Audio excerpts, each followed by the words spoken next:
Εντάξει, τώρα που βάζω ένα ειδικό κράνος, ας βουτήξουμε στα βάθη της θάλασσας. Έλα.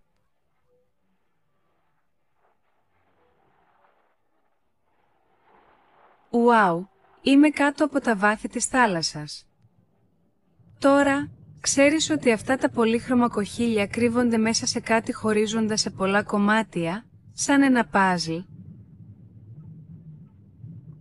Λοιπόν, ας δούμε τι υπάρχει στο πρώτο.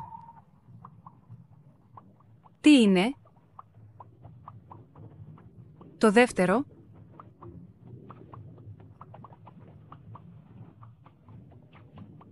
Ή το τρίτο?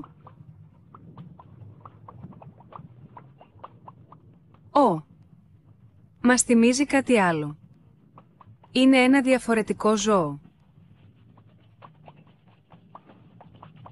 Ορίστε η απάντηση. Είναι μια τίγρη. Έχει δυνατά πόδια που της επιτρέπουν να κινείται γρήγορα.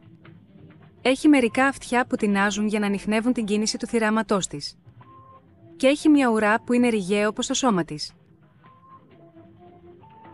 Μπράβο, φίλοι μου!